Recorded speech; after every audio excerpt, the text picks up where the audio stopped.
Viva pessoal, sejam bem-vindos a mais um vídeo.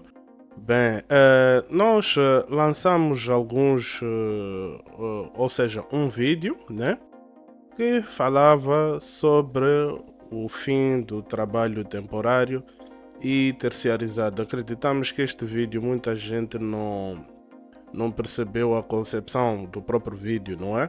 E tal, e pronto, nós fizemos uma certa balança nesse caso sobre o assunto.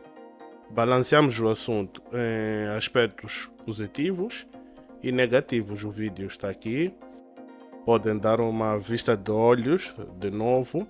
Por que que estamos a trazer este tema de novo? Bem, na verdade são dois temas, porque na semana passada, né, nós lançamos um outro vídeo que era referente às 10 profissões que vão bombar em 2024. Na verdade, esses dois vídeos complementam um tema que vamos discutir hoje. Ok? Qual é o tema? Bem, surgiu uma notícia muito interessante no dia 29 de novembro. Que notícia é esta? Bem, aqui está a notícia nesta página, neste blog, né, de notícias de Moçambique. Então, há aqui uma notícia preocupante, né? Que diz que os salários dos estrangeiros são 20 vezes superiores aos dos moçambicanos no projeto de Oil and Gas. Nós vamos deixar o link desta página, né? Para poderem ler melhor o que é que está a acontecer na verdade, por que há essa disparidade. Toda a informação está aqui nesta página. Podem dar uma lida, não é? Rapidamente, só para entender o assunto. Perfeito. Mas ok, vamos ao nosso esquema, né, mental, o nosso mapa mental. Para dizer que este tema é em relação à notícia que nós recebemos, não é? É um tema muito preocupante. Então, nós queremos compartilhar, não é? Já temos na tela o nosso esquema, o nosso mapa mental. Então, para dizer que pensando naquela notícia que nós vimos, nós chegamos a certas conclusões, ou seja, nós temos muitas perguntas, na verdade. Muitas perguntas. E pronto, gostaríamos nós que se existisse alguém conhecedor da matéria também nos ajudasse a responder nos comentários, seja onde for. Percebido? Então, o tema é desigualdade salarial no projeto de petróleo e gás, né? Faltava o petróleo, mas ok. Petróleo e gás, oil and gas. Então, no nosso esquema aqui, no nosso mapa mental, nós percebemos muitos pontos, não é? Muitos pontos mesmo. Muitos pontos e prontos. Cá está. Nós temos três jogadores nesse problema, não é? Que são os estrangeiros, é a companhia de petróleo e gás, a terceirização, nesse caso as empresas que praticam este negócio de terceirização, e nós os moçambicanos. Nós os moçambicanos. Então, são quatro players que nós deciframos aqui para este problema. Então, o que é que está a acontecer? Segundo a notícia que nós vimos há bocado, os moçambicanos estão a ganhar muito pouco em relação aos estrangeiros nesses projetos. Então, as questões que nós levantamos foram essas. Será que a mão de obra estrangeira, por que que ela é muito cara, né? E por que que a mão de obra moçambicana é barata? Então, vamos lá perceber algumas questões aqui em relação aos estrangeiros. Será que os estrangeiros têm mais conhecimento e experiência em relação aos moçambicanos nesta matéria de oil and gas? Não sabemos, não é?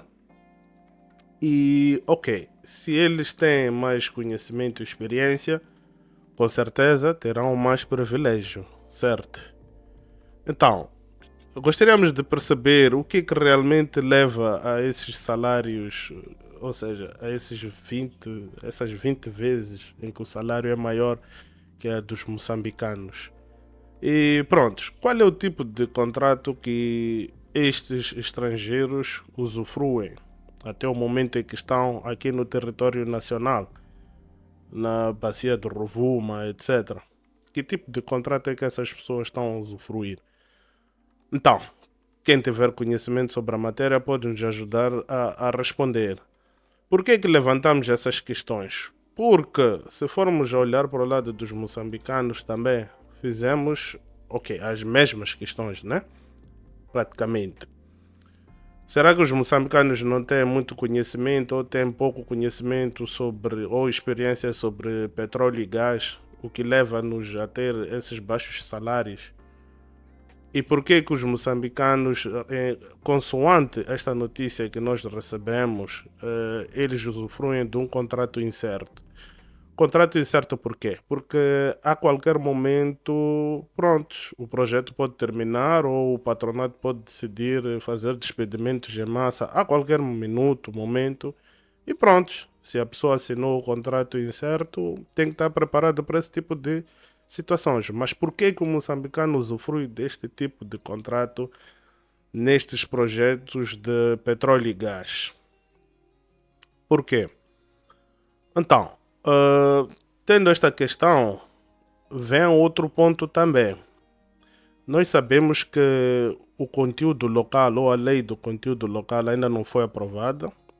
Bem, este vídeo, pessoal, é um bocadinho diferente daquilo que nós estamos habituados, né? Vagas de emprego e tudo mais, aquelas dicas e não sei o quê. É mais para as pessoas perceberem mais ou menos o que é que acontece do nosso ponto de vista nesta coisa de mercado de trabalho no, na área de petróleo e gás, o que está a acontecer neste momento, não é? Pronto, dizíamos nós, o conteúdo local, a lei do conteúdo local ainda não foi aprovada, ainda está em estudo, mas o conteúdo local acaba defendendo também uma coisa muito importante que é esta coisa de ter moçambicanos a trabalharem diretamente com essas empresas, com essas companhias de petróleo e gás que vêm de fora, né? Estamos a falar da Genis, estamos a falar de. Vamos lá, são tantas, que os nomes até desaparecem. Mas ok, empresas que trabalham na área de petróleo e gás. Nós sabemos que são tantas lá em cima. A Eni é só uma das referências que nós temos. Bem, tem a Coral, mas a Coral também emprega moçambicanos.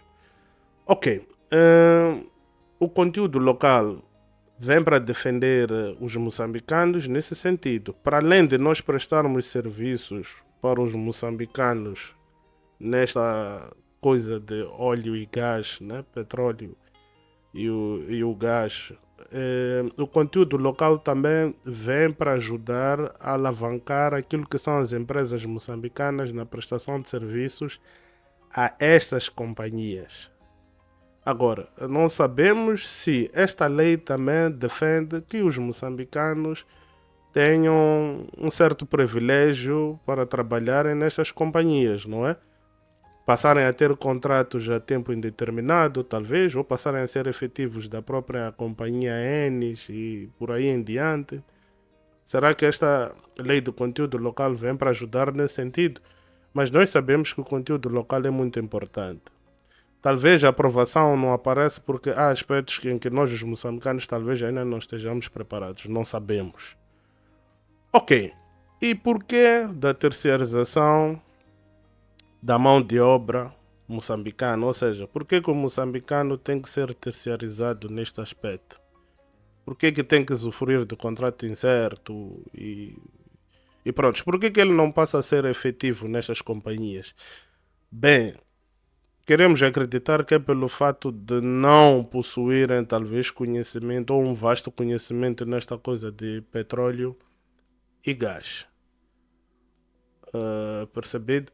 Então, esses pontos fazem com que talvez estas empresas optem pela terceirização do nosso capital humano em Moçambique. Mas pronto, nós sabemos que moçambicanos são encaminhados para a Total. Já agora apareceu a Total, o segundo nome. Sabemos que há moçambicanos que vão para a Total para serem formados e voltam jovens, inteligentes, aqui, engenheiros e tudo mais. Mas será que quando eles voltam, ok, eles voltam como efetivos, perfeito. Mas acreditamos que há uma percentagem bem menor desses moçambicanos. Então, nós gostaríamos de saber, será que a terceirização tem que vir por parte de moçambicanos que não fizeram parte de um programa de formação destas companhias? Ou o fato de ser efetivo é somente para quem participa dos programas dessas companhias como a Total, a Eni? Estamos a falar de programas de carreira, né? De formação no exterior e tal. Há um grupo de jovens que sempre vai para a França para estudar através da Total, então eles quando regressam já sabem qual é a história. Então, temos esses pontos, temos essas questões. Quem puder ajudar a responder seria tão bom, mas era mais para termos uma visão, né? De mais ou menos o que é que poderá estar a acontecer. E temos aqui essas empresas de terceirização. Ok. Segundo a notícia que nós vimos há pouco tempo, podem dar uma lida ali, vão perceber muito bem do que estamos a falar aqui. A terceirização, nós gostaríamos também de perceber, afinal de contas, quando essas empresas de petróleo e gás pegam serviços de terceirização, qual é a ideia? Bem, nós queremos acreditar que a ideia deles é a de sempre, né? Eles não querem participar muito em aspectos vamos lá, aspectos de gestão de capital humano, aspectos jurídicos, não sei, aquela coisa toda que os senhores gestores de recursos humanos sabem muito bem. Então, esta empresa lava as mãos, ou seja, entrega tudo a uma empresa responsável por serviços do gênero. Nós já falamos nos vídeos anteriores dessas empresas, né? São várias. Temos a Contact, temos a Aldélia, temos a Heading, temos a Cuquiras, temos várias empresas ligadas a esta área da terceirização, não é? Então, estas empresas entregam este trabalho a esses senhores responsáveis por isto. Mas aí vem a questão: o benefício qual é? Acreditamos que já respondemos o benefício, é que as companhias acabam entregando tudo a essas empresas e prontos, eles só querem mão de obra para trabalhar, quanto aos pagamentos salariais e tudo mais, é com essas empresas. Perfeito? Então, só que no meio disto tudo vem outra questão. É que essas empresas, nós sabemos muito bem que quando entram nessas companhias, não é? Quando assinam contratos com essas companhias para prestar serviços de fornecimento do capital humano, o capital humano sempre vem com esta reclamação. Talvez é isto que constitui o tema principal deste vídeo, né? Deste assunto, a redução ou desigualdade salarial. Por que há esta redução salarial? Por que o moçambicano não pode ganhar da mesma forma que ganha o estrangeiro? Boa questão. Será que se o moçambicano estivesse a trabalhar diretamente, ou seja, se fosse efetivo nesta companhia de petróleo e gás, não teria o mesmo tratamento que o do estrangeiro? Bem, nós não estamos aqui a levantar problemas ou vucu-vucos e não sei o que. Nós só queremos ter uma noção do que se passa na verdade. Por que quando há terceirização há redução salarial? Será que este dinheiro que estas empresas ganham na redução salarial vem dos salários dos trabalhadores ou da prestação de serviço? É outro ponto esse. Sim, porque muita gente acaba pensando que prontos, né? Este dinheiro só pode ser dos nossos salários, mas não, eles têm um contrato que assinam com essas grandes companhias, não é? Para fornecimento de serviços, e é aí onde eles ganham dinheiro. Mas ok, por que há abate salarial dessas pessoas? E são abates bem grandes, bem maiores, né? Como vimos ali, 20 vezes maior que o salário dos moçambicanos. Isso deve ser uma loucura. Ok. E será que essas empresas também são empresas de moçambicanos? Uma coisa é serem empresas moçambicanas, né? Mas será que são de moçambicanos? Se forem analisar todas as empresas de terceirização que existem na praça, não aparentam ser lá muito de moçambicanos, não é? Mas prontos, estão em Moçambique, estão a operar, são de moçambicanos, entre aspas, mas nós sabemos qual é a história. Ok, e por fim vem esta questão. Será que esse sistema de terceirização é bem efetivo mesmo? Por que levantamos esta questão por fim? Porque, segundo a notícia que nós lemos, e vamos deixar o link na descrição ou no primeiro comentário afixado, e vão ler muito bem, vão perceber, é que já é a segunda empresa que atua com uma maior companhia de petróleo e gás. Parece que a primeira empresa de terceirização foi descartada devido a assuntos judiciais, ou seja, eles sempre perdiam causas em tribunais. Acreditamos que são assuntos laborais que têm a ver com despedimentos em massa sem aviso prévio. Acho que muitos moçambicanos não estão dentro deste assunto. Acho que lá aconteciam despedimentos sem causa ou sem aviso prévio, que é típico do contrato incerto. Acho que isso chegou a provocar algum problema lá. Mas pronto, esteve lá uma companhia, a primeira companhia que esteve lá, nós não vamos revelar agora o nome, podem ler depois de verem o vídeo. Esteve lá uma companhia, agora está uma outra companhia, mas que também traz outro problema, né? Que é esta gestão salarial dos moçambicanos. Então, parece que nós estamos a ter um cabedal neste assunto de terceirização para essas empresas. E hão de vir mais companhias com o mesmo problema, porque, pronto, onde há fumo, há fogo, né? Ou houve fogo. Então, é isto que está a acontecer neste momento. Já lá se vão duas companhias.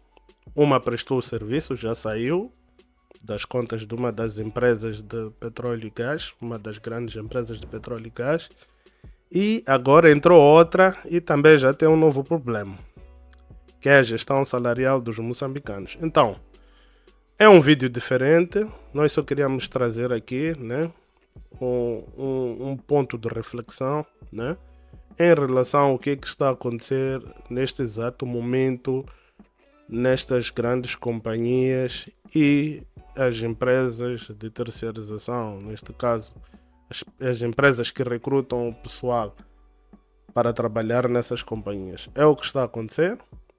Queremos desejar boa sorte a todos que estejam nessas companhias, né? Que não tenham contratos incertos. Brincadeira, desde o momento que estejam lá, nós desejamos bom trabalho a todos e até a próxima.